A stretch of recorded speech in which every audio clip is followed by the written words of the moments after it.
Hello, dear friends. Good morning, good afternoon, good evening. It is news time again from this very good channel. Welcome back. How are you all doing? Hope you're good. I pray that God will be with you in your endeavors. Today, we have another update for you. And I want you to, after listening to it, you drop your opinion and suggestions you have so that Biafra will be free. And that's just it. Okay, let's go there. Dancing of the Forest. Dancing of the Forest was a book written by Wole Soyinka in the 60s.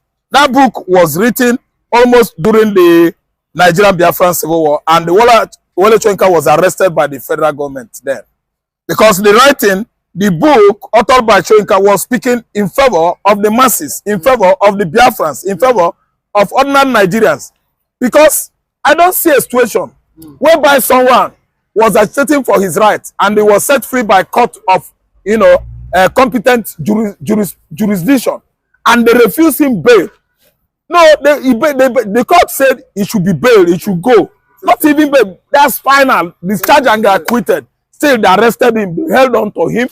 I don't understand. That's why I say it is all about dance of the forest. Whatever federal government of Nigeria tell Nigerians, they will do, because we are gullible people. No Nigerian man has been able to come out one day to the street and start challenging Nigerian government or political elites. Look at what happened in my presence this morning. Police men from governor monitoring team Alausa stopped a private bike. This is not commercial bike at the axis of retail market Oba. I went to direct. What is going on? The gentleman said nothing, that this is his bike, and this bike is like Vespa. It's not for commercial purpose. I wanted to ask. They were looking as if maybe I was about to attack them. Before you know it, a commercial Okada pulled by again. They stopped him, collected 1,300. I was asking the guy, say, on what purpose? He said, no, leave him. That policeman is my guy. I say, good. But this one, you are a civilian with what? Private bike. So private bike is banned in Nigeria, banned in Lagos State. They threw the bike into their pickup, and the executive governor of Lagos State, Sanwo-Olu, did not send them. Sanwo-Olu will not have done that. Sanwo-Olu is using his office. This Nigerian police, oh my God. The left is too annoying. It's too provocative. It is highly, let me tell you,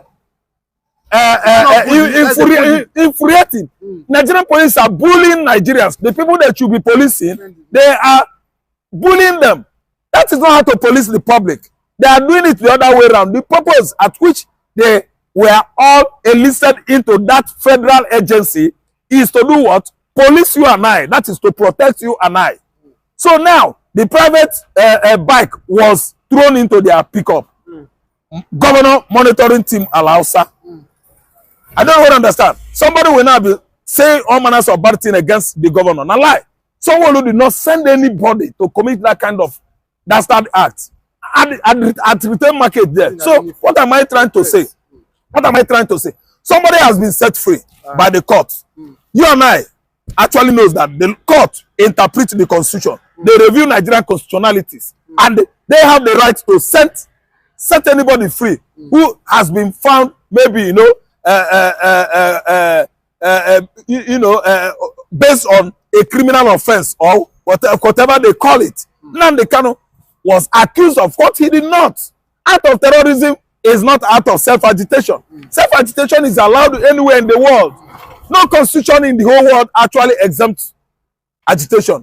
Finland agitated for self-determination in 1950s, 30s, 40s. 1956, Finland became a separate entity from the former USSR, Russia. And today we see we have many. Texas was under Mexico before. Within a short period, Mexico do what? Agitated for sovereignty. And Texas was on its own. From there, join United States of America.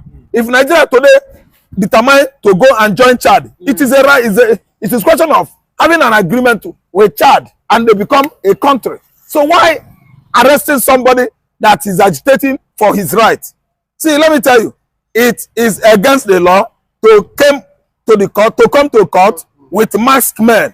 They are still violating Nigerians, violating the law, violating justice.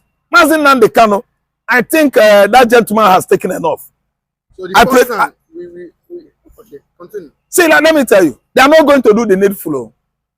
They are trying to cause more trouble. Like, at all. They don't look like someone that will want to release. At all. Nnamdi Kanu. Tinubu is not looking like someone that will release Nnamdi Kanu. It has been actually debated.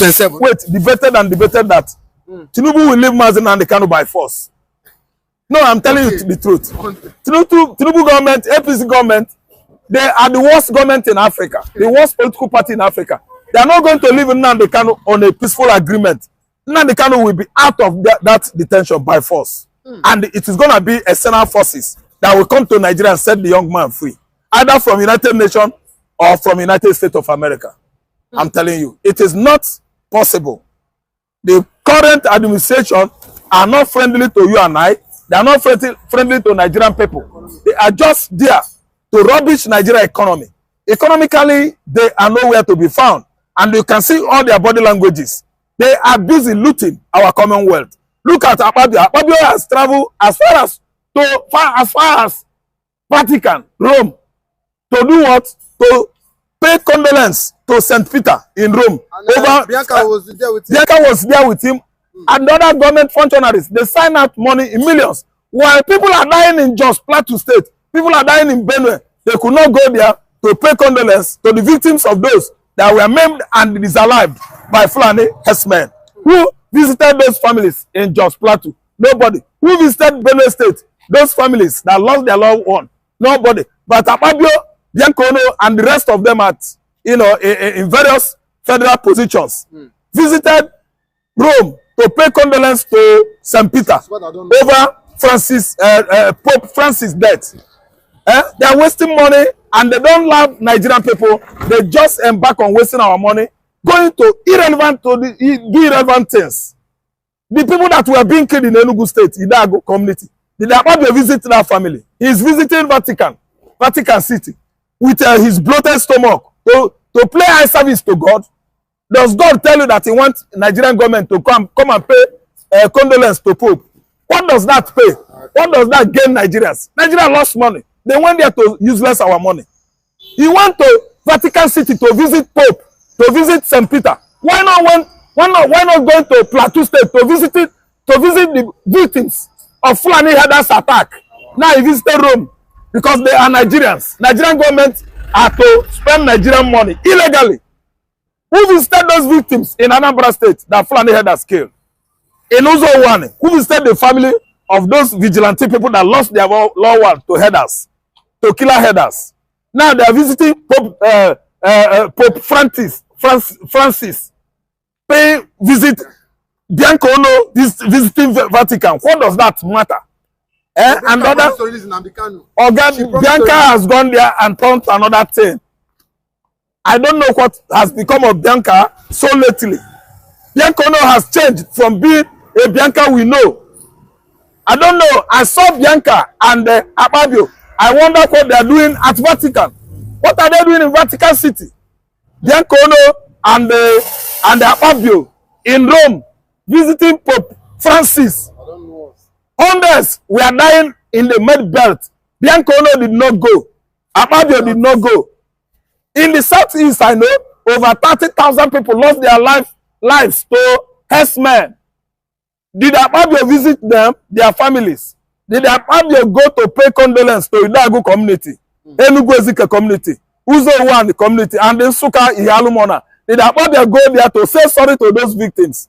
Who is Akpabio trying to at least commiserate or sympathize with in Vatican City? Is it the family of Pope? Pope, does he have wife? Pope does not have wife. Pope doesn't have wife. The people that lost their life in the Idago community, in Ondo State, in Kwara State, they have wives, they have children. Now they want to crucify very dark man for criticizing Akpabio. Akpabio, see me very well. Not only that man is criticizing you. Nah. If there's anything you can do, come and do it. I'm criticizing you.